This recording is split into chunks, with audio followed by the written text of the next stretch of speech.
Assalamualaikum warahmatullahi wabarakatuh. Madayaw ug maayong adlaw kaninyong tanan. Magandang araw sa inyo lahat. Proverbs 19 verse 21 states, "Many are the plans in a person's heart, but it is the Lord's purpose that prevails." It took me 47 years to understand that my life was never meant to be only mine. Unlike others, I may not have been born just to chase happiness. For a long time, I questioned the weight of responsibility to my family, to my country, to everyone who called on me.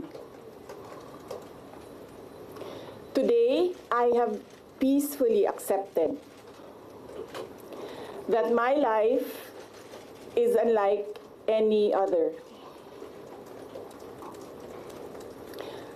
Sa unang mga buwan ng aming mga termino, nakita ko na ang kawalan ng katapatan ni Bongbong Marcos Jr. sa mga pangakong binitawan noong kampanya, pati na sa kanyang sinumpaang tungkulin para sa bayan. Dahil hindi ko kinaya na maging bahagi ng 2025 national budget na tadtad ng katiwalian, pinili kong umalis sa kabinete kahit alam ko na mula pa noong 2023 na ang magiging kapalit ay ang aking impeachment. Mga kababayan, humihingi ako ng paumanhin.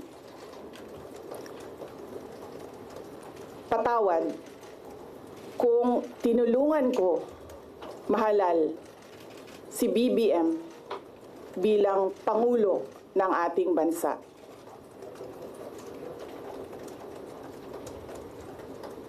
Patawad kung hanggang ngayon ay marami pa ring Pilipino ang nalulunod sa baha ng dahil sa malawakang korupsyon. Patawad kung lantaran ang pang-aabuso ng ating mga institusyon para sa pansariling interes ng mga politiko. Patawad kung patuloy ang pagtaas ng presyo ng mga pangunahing bilihin habang nananatiling kapos ang kita ng bawat pamilya. Patawad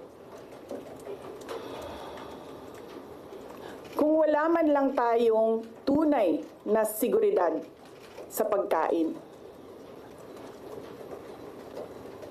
Patawad kung may nagkakasakit at binabawian bigla ng buhay dahil sa kakulangan ng maayos at epektibong healthcare system. Hindi ako kailanman natakot sa pagsira nila sa pangalan ko. Ngunit, may takot ako para sa ating mga anak. May takot ako para sa susunod na henerasyon.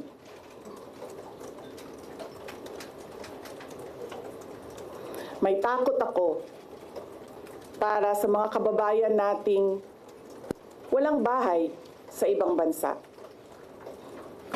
Walang pangalawang pasaporte, walang ibang matatakbuhan kundi ang Pilipinas. Kahit ito'y patuloy na nalulugmok sa kahirapan. Na ako'y kahadlok, nga moabot ang adlaw na dawaton na lang nato ang kapobrehon isip kapalaran. Nga maanad na ta sa sayop,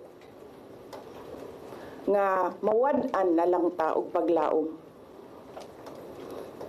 Og labaw sa tanan na ako'y kahadlok,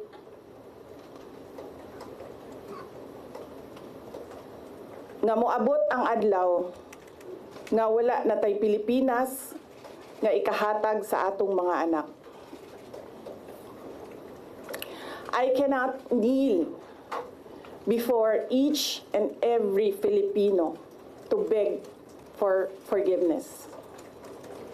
Instead, I offer my life, my strength, and my future in the service of our nation. Mga kababayan, ibalik natin ang tapang at malasakit para sa Diyos, sa bayan, at para sa bawat pamilyang Pilipino. Ako si Sara Duterte, tatakbo bilang Pangulo ng Pilipinas. Shukran. Any questions? First question. Next time na question. Oh. Thank you. Good morning. Iniwan ko kay JC yung kabuuan ng speech.